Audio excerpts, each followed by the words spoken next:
Koç burcunda gerçekleşecek parçalı güneş tutulması 29 Mart 2025 tarihinde saat 14 civarında 9 derece Koç burcunda meydana gelecek.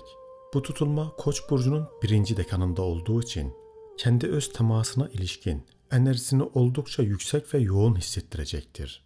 9 derece tamamlanmışlığı ifade eder. Tamamlanmanın ve yeni dönemin başladığının da işaretidir. 9 ve 19 dereceleri ile ilgili 29 Mart'ta yayına hazırladığım bayrama özel videoda bu derecelerin öneminden orada bahsedeceğim. Burada fazla teknik konulara girmeden devam edecek olursak. Tutulma Koç burcunu etkilediği gibi diğer burçlarda da Koç burcu etkilerini baskın hale getirerek Koç burcunun öncülüğünde öncü burçlardan olan Yengeç, Terazi ve Oğlak burcunu etkileyeceği gibi Koç burcunun ateş elementi olduğu düşünüldüğünde ateş elementi burçları olan Aslan ve Yay burçlarını, dolayısıyla tüm burçları yıldız dizilimine göre etkileyerek Koç'un başlatıcılığı ile her burç için yeni başlangıçlar, cesaretlenme ve atılım temalarını ön plana çıkaracaktır. Değerli canlar, bu kısımda tüm burçları ilgilendiren detayları paylaştıktan sonra burçlar özelinde değerlendirme yapacağım.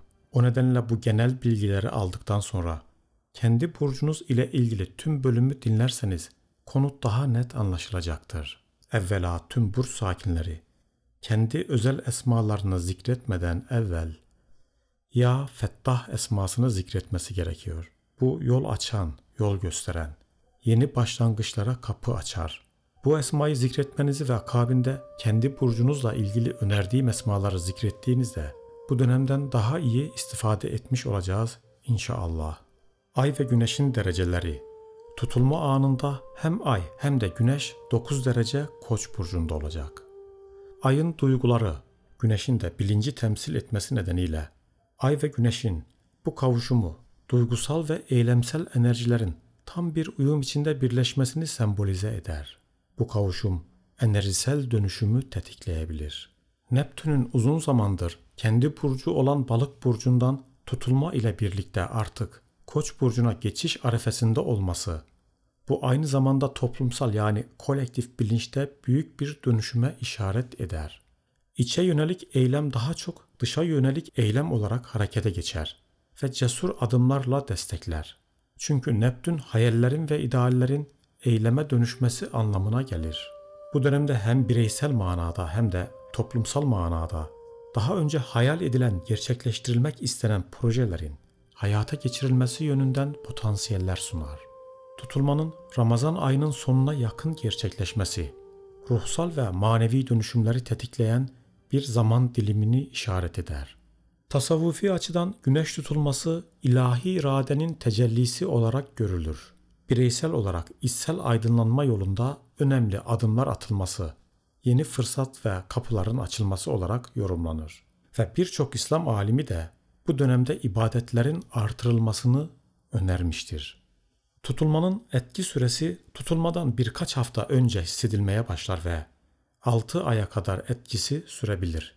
Bu etkinin uzamasının nedeni Neptün yıldızının yavaş ilerlemesinden kaynaklıdır ki hatta bazı değişimler yıllar boyu da sürebilir. Tarihsel açıdan bakıldığında ise benzer tutulma 29 Mart 2006 yılında gerçekleşmiş ve dünya ölçeğinde önemli ekonomik dalgalanmalar, siyasi ve politik gerginlikler yaşanmıştır. Koç ve yükselen koçlar.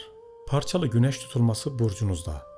Tutulma burcunuzun 1. dekanında olduğu için tutulmanın enerjisi çok daha yoğun, etkin ve baskın hissedilecek. Genel açıklamada da bahsettiğim gibi burcunuzda güneş ve ay 9. derecede kavuşacak. Aslında bu kavuşum astrolojik tabir olarak yeryüzünden böyle göründüğü için kullanılmıştır. Aslında ay ve güneş hizalanmıştır.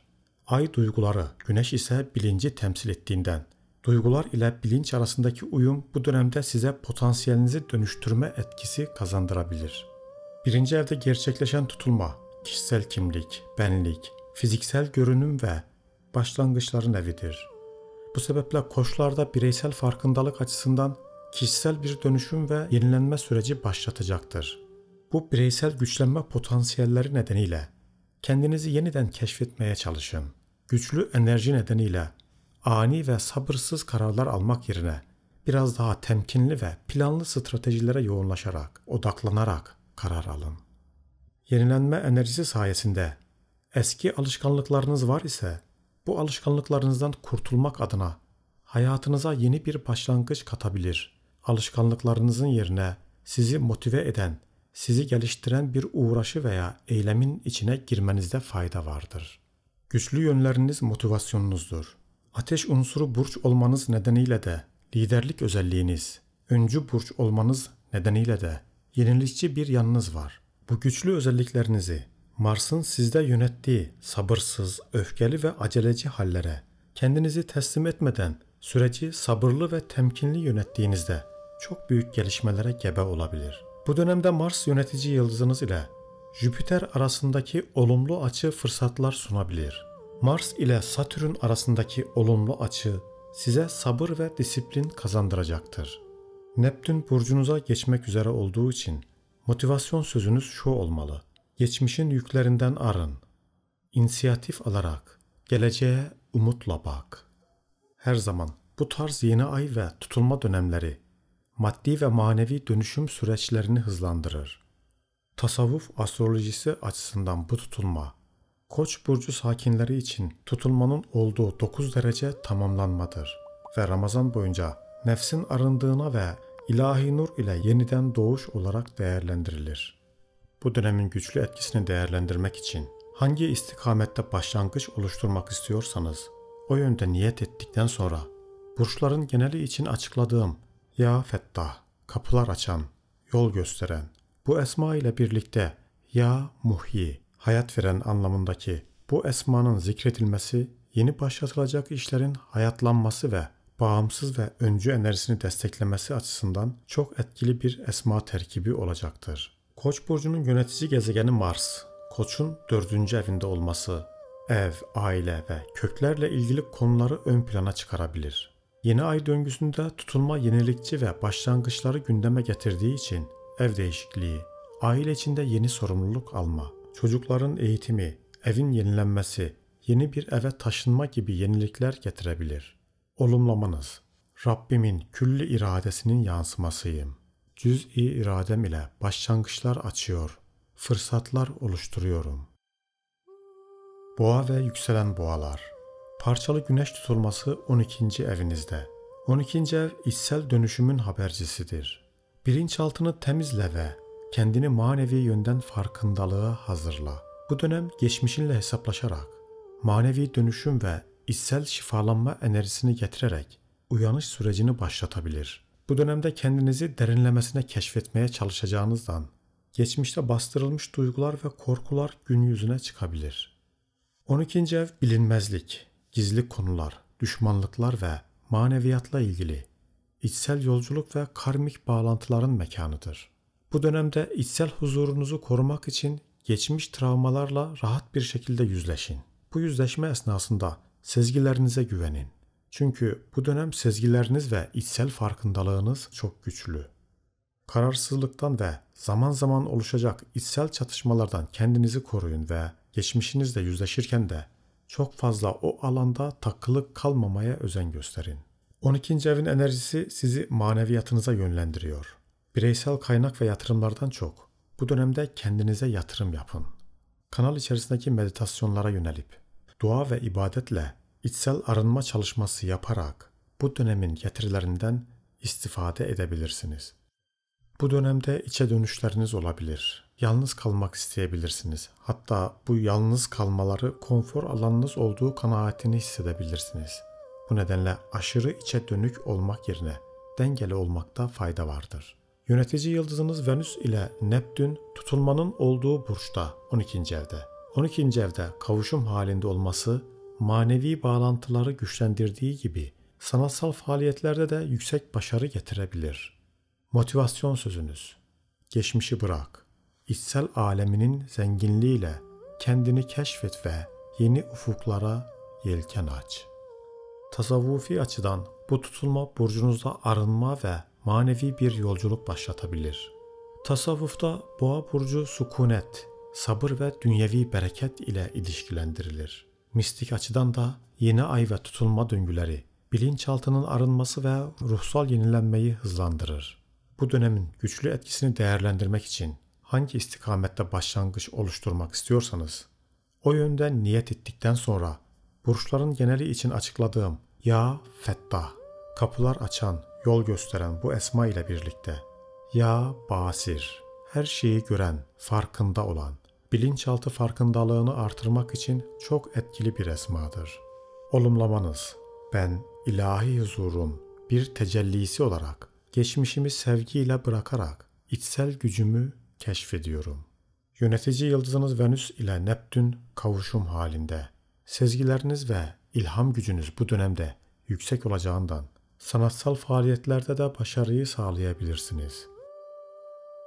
İkizler ve yükselen ikizler. Parçalı güneş tutulması 11. evinizde. 11. ev, sosyal çevre ve bağlantıları, dostluklar, toplumsal statü, hedefler, topluluklar ve geleceğe yönelik önemli değişimleri gündeme getirebilir. Yeni fikirler üretmek ve bunları yaymak için güçlü bir dönemdir. Bu tutulma yeni çevre, yeni arkadaşlık getirebilir ve eski bazı ilişkileri geride bırakabilirsiniz.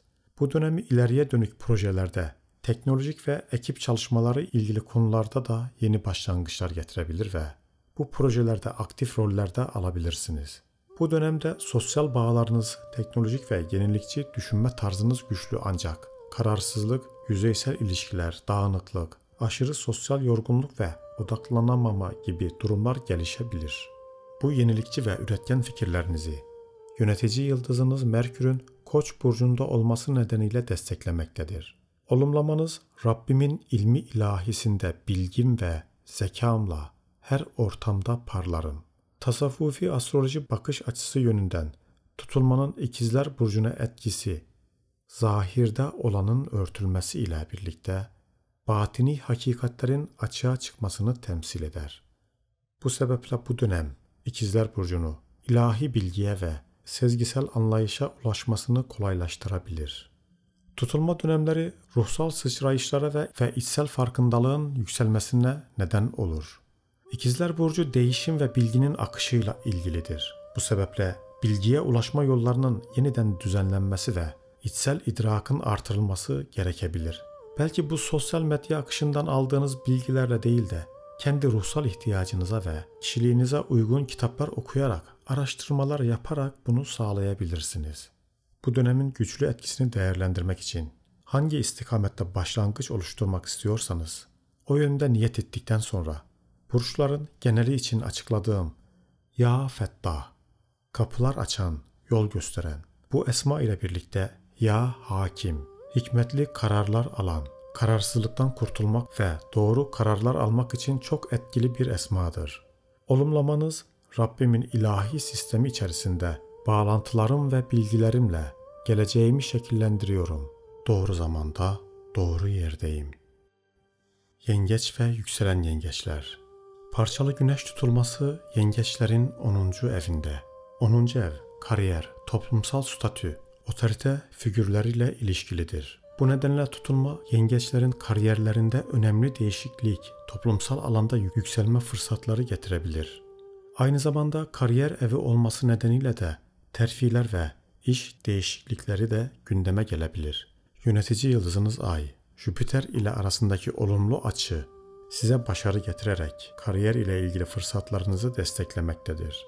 Parçalı güneş tutulması öncü burçta olması nedeniyle liderlik rolünüz ve sorumluluğunuz artabilir. Yönetici yıldızınız Ay, Koç burcunda.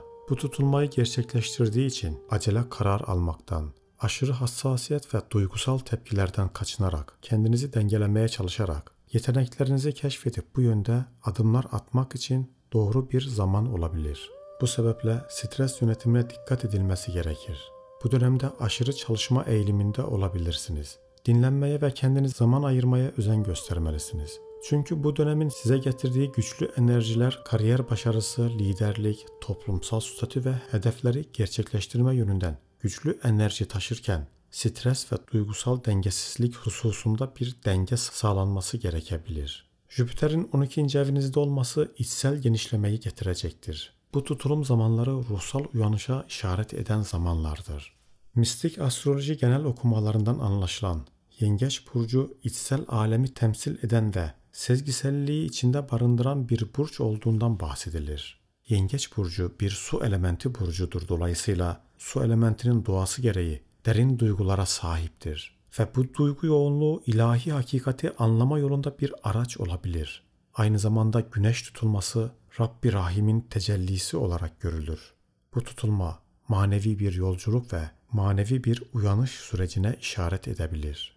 Yengeç burcu bu dönemde Jüpiter'in 12. evinde olması nedeniyle çok hassastır. Geçmişe odaklanma potansiyeli taşıdığı için bu dönemde geçmişin yüklerinden kendini arındırıp geleceğe yönelmek gerekebilir. Bu dönemin güçlü etkisini değerlendirmek için hangi istikamette başlangıç oluşturmak istiyorsanız o yönde niyet ettikten sonra burçların geneli için açıkladığım Ya Fettah, kapılar açan, yol gösteren bu esmayı hedeflerin ve kariyer talebin doğrultusunda da zikredebilir. Bu esmaya ek olarak da Ya Melik, mutlak hükümran esmasını zikretmek, otoriteyle olan ilişkilerini dengelemeye ve kendi hayatının sahibi ve yöneticisi olarak destekleyecek güçlü bir esmadır.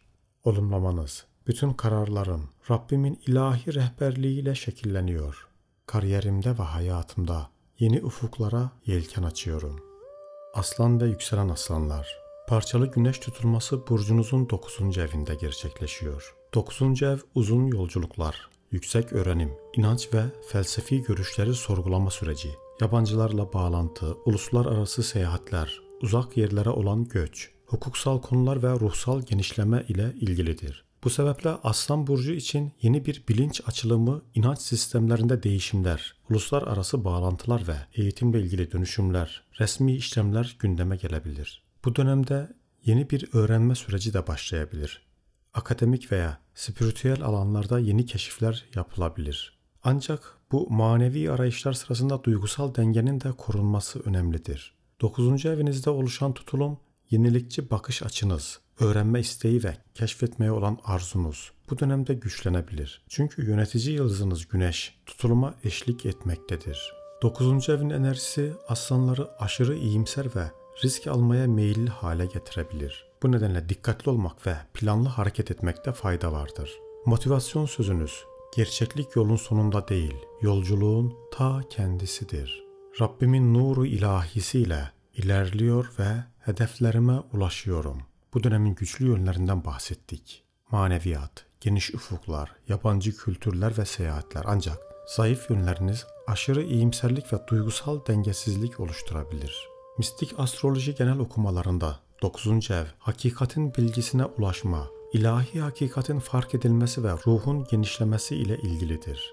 Aslanların hakikatin peşinde kendini açma sürecine işaret edebilir. Bu sebeple tutulma Aslan burcu için nefs terbiyesi ve manevi olgunlaşma sürecini hızlandırabilir. Bu dönemin güçlü etkisini değerlendirmek için hangi istikamette başlangıç oluşturmak istiyorsanız o yönde niyet ettikten sonra burçların geneli için açıkladığım Ya Fettah, kapılar açan, yol gösteren bu esmayı hedeflerin veya talebin doğrultusunda zikredebilir. Bu esma ile birlikte Ya Alim, her şeyi bilen bu esmayı zikrettiğinizde bilgi ve manevi arayışlar konusunda destek akabilir.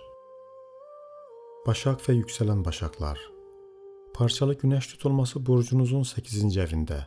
8. ev dönüşüm, krizler, vergiler, borç, miras, finansal ortak kaynaklar, sigorta, krediler, başkalarından gelen paralar, psikolojik derinlikler, bilinçaltı süreçler ile ilgilidir. Bu tutulma Başak burçları için ruhsal ve finansal dönüşüm süreçlerini tetikleyebilir.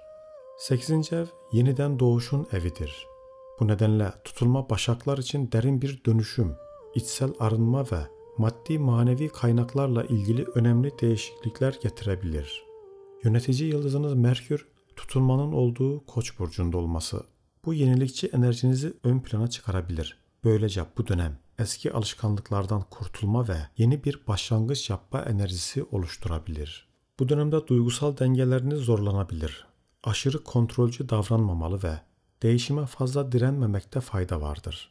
Bu dönem dönüşüm ve içsel arınma getirirken ortak kaynaklar yönünden de güçlü bir enerji potansiyeli getiriyor. Ani finansal kararlar alırken biraz dikkat edilmesi gerekebilir. Merkür yönetici yıldızınız Neptün ile kavuşum açısı sezgilerini güçlendirebilir ve manevi yönden arınma sürecinizi destekleyebilir. Güney ay düğümü burcunuzda olması nedeniyle geçmişle yüzleşme ve ruhsal yenilenme süreci getirebilir ve saklanan bilgiler ve sırlar açığa çıkabilir. İçsel dönüşüm, derin farkındalık ve ruhsal arınma yönünden güçlü potansiyeller, güçlü enerjiler varken bu dönem sizi geçmişte kalmaya zorlayabilir. Enerjinizi fazla tüketmemek için geçmişle ilgili konulara fazla odaklanmamakta fayda vardır. Motivasyonunuz, her zorluğun arkasında bir kolaylık vardır.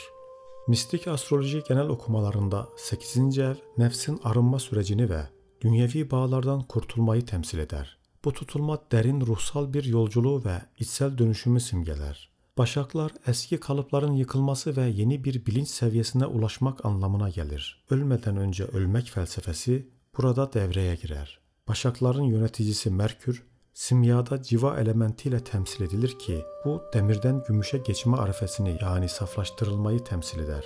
Bu sebeple saflaşma, arınma ve dünyevi olanı aşma enerjisiyle ilişkilendirilir. Bu dönemin güçlü etkisini değerlendirmek için hangi istikamette başlangıç oluşturmak istiyorsanız o yönde niyet ettikten sonra burçların geneli için açıkladığım Ya Fettah, kapılar açan, yol gösteren bu esma yeni bilinç seviyesine yükselmek veya talebin doğrultusunda da zikredebilir. Bu esma ile birlikte Ya Muhyi, hayat veren, ruhsal yenilenme için bu esmayı zikrederek destek sağlayabilirsin. Olumlama cümleniz, ilahi iradenin tecellisiyle dönüşüm ve yenilenme sürecimde ilerliyor ve hedeflerime ulaşıyorum. Terazi ve yükselen teraziler.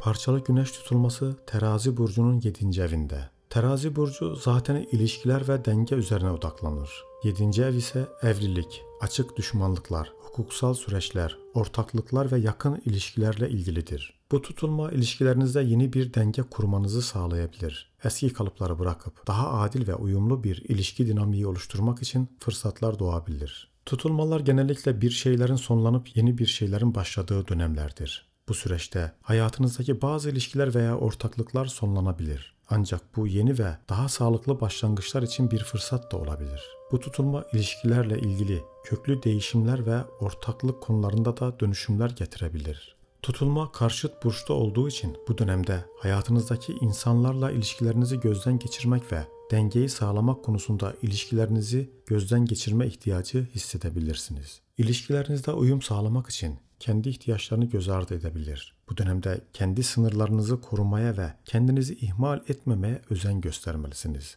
Özellikle aşırı uyum sağlama, aşırı fedakarlık eğilimi nedeniyle kendi ihtiyaçlarınızı göz ardı edebilirsiniz. Net olmaya çalışın. Kararlılık önemli fırsatları değerlendirmenize yardımcı olabilir.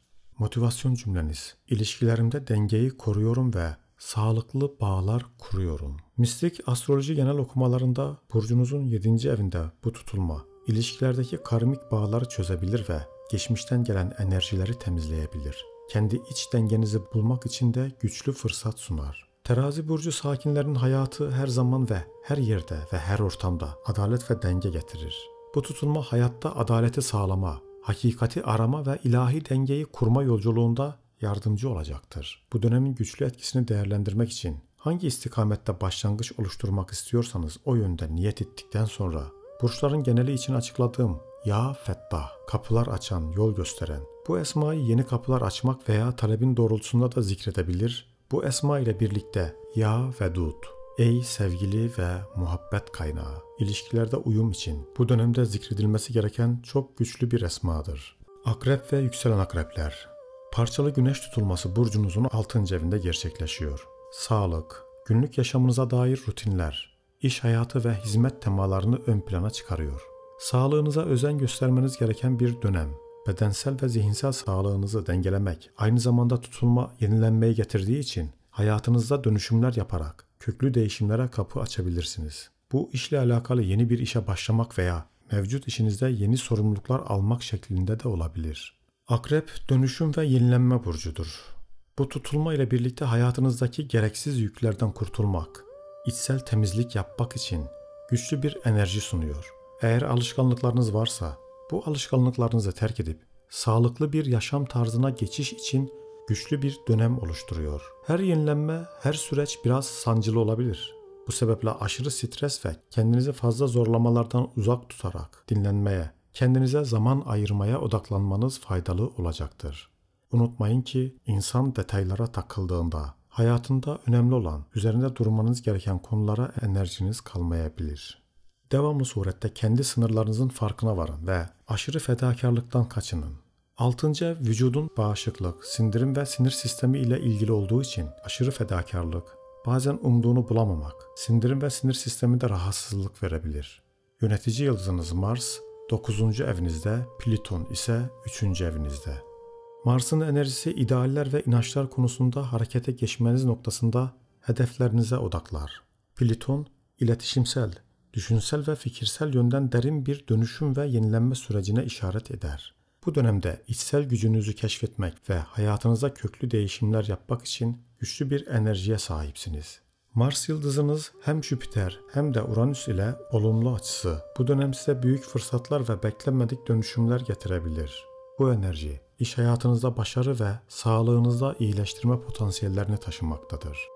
Mistik astroloji genel okumalarında Akrep burcu ölüm ve yeniden doğuş kavramlarıyla özdeşleştirilir.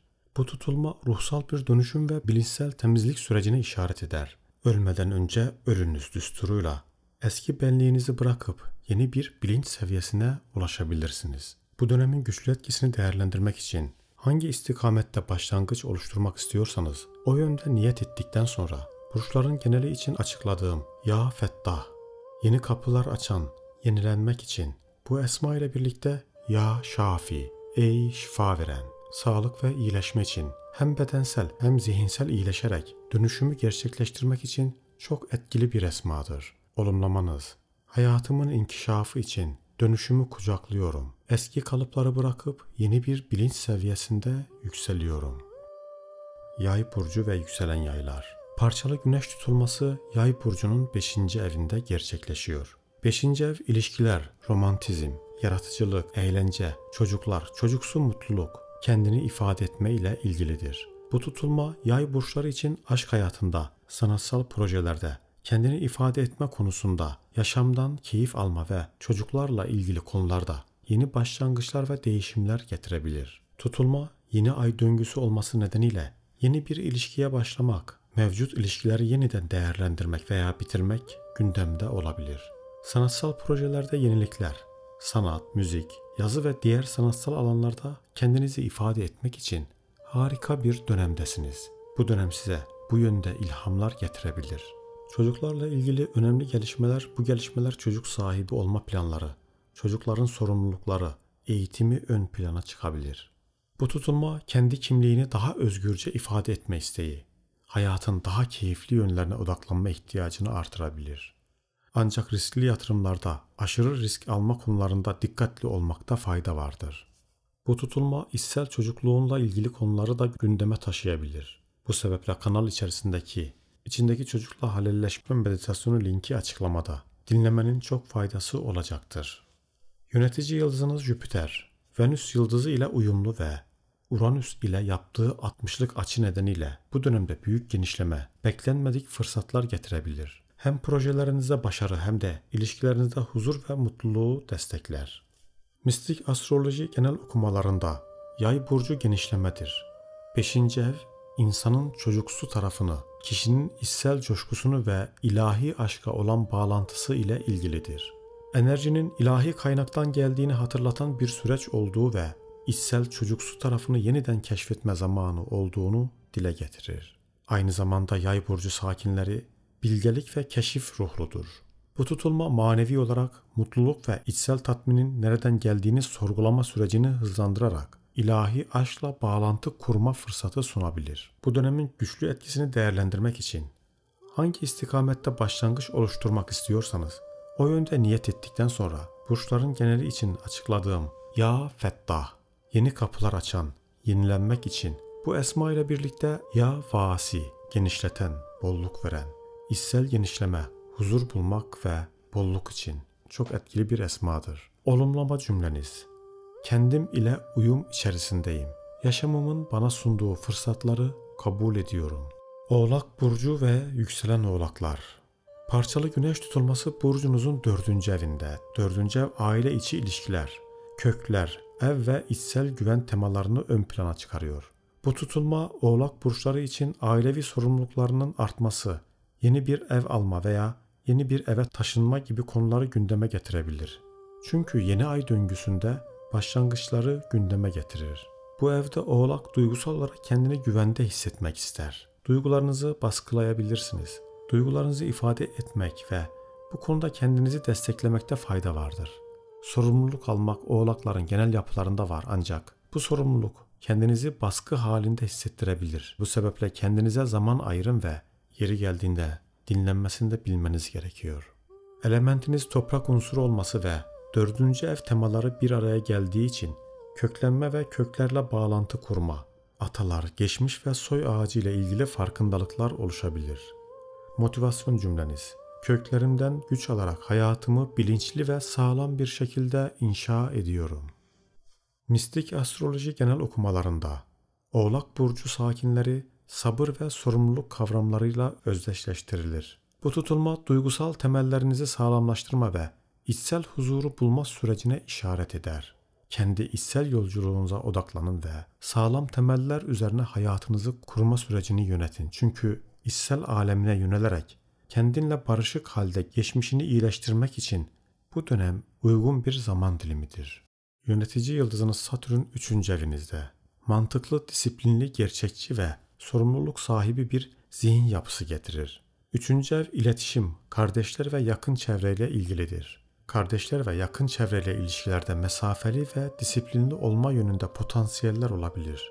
Bu dönemde aceleci ve aşırı katı olmamakta fayda vardır. Tutulmanın güçlü etkisini değerlendirmek için hangi istikamette başlangıç oluşturmak istiyorsanız o yönde niyet ettikten sonra burçların geneli için açıkladığım Ya Fettah, yeni kapılar açan, yenilenmek için bu esma ile birlikte Ya Müheymin, koruyan, gözeten, köklenme ve güvende hissetmek için çok etkili bir esmadır. Kova ve yükselen kovalar. Parçalı güneş tutulması burcunuzun 3. evinde.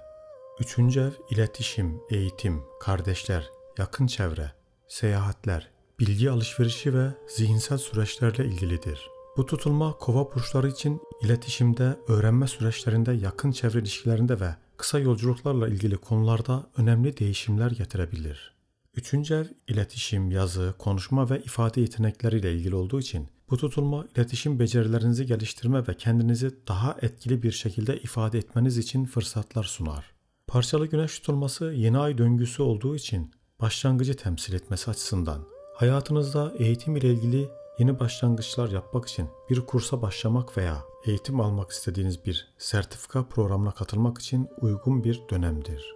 Yakın çevreniz ve kardeşlerinizle ilişkilerinizi gözden geçirmeniz ve yeni bir denge kurmanız için bir fırsat sunar. Kovalar yenilikçilik ve özgürlük arayışıyla ilgilidir. Bu tutulma zihinsel dönüşüm ve yeni fikirleri keşfetme konusunda güçlü bir enerji sunar. Eski düşünce kalıplarını bırakıp yeni ve özgürleştirici bir bakış açısı benimsemek için ideal bir dönemdesiniz. Ancak zihninizi dinlendirerek meditasyon yapmak faydalı olacaktır. Kanal içerisindeki bilinç ve zihin arındırma meditasyonlarını uygulayabilirsiniz. Yönetici yıldızınız Uranüs. Jüpiter yıldızı ile olumlu açısı bu dönemde büyük bir şans, genişleme ve beklenmedik fırsatlar getirebilir. İletişim ve öğrenme konularında başarı ve zihinsel aktivitelerde ilerleme görülebilir. Bu dönemin güçlü etkisini değerlendirmek için hangi istikamette başlangıç oluşturmak istiyorsanız o yönde niyet ettikten sonra burçların geneli için açıkladığım Ya Fettah, yeni kapılar açan, yenilenmek için bu esma ile birlikte Ya Alim, her şeyi bilen, zihinsel ve iletişimsel yetenekleriniz için çok etkili bir esmadır. Olumlama cümleniz: Rabbimin sunduğu fırsatları kucaklıyorum. Her deneyim benim hayrıma oluyor. Mistik astroloji genel okumalarında 3. ev, bilginin yayılması, ilahi hakikatin anlaşılması ve zihinsel farkındalığın artması ile ilgilidir. Bu tutulma hakikate giden yolu keşfetmek, yeni ilimler öğrenerek zihinsel kapasitenin genişlemesi ve ilahi farkındalıkla bütünleşilmesi için uygun bir fırsattır. Balık ve yükselen balıklar. Parçalı güneş tutulması burcunuzun 2. evinde. İkinci ev, maddi kazançlar, gelir kaynaklarında değişimler, para yönetimi, kişisel değerler, özgüven, finansal konularda dönüşümler, sahip olunan kaynaklar ve güvenlik hissi ile ilgilidir. Yönetici yıldızınız Neptün tutuluma eşlik etmektedir. Bu sebeple etkisi burcunuzda çok güçlü hissedilebilir.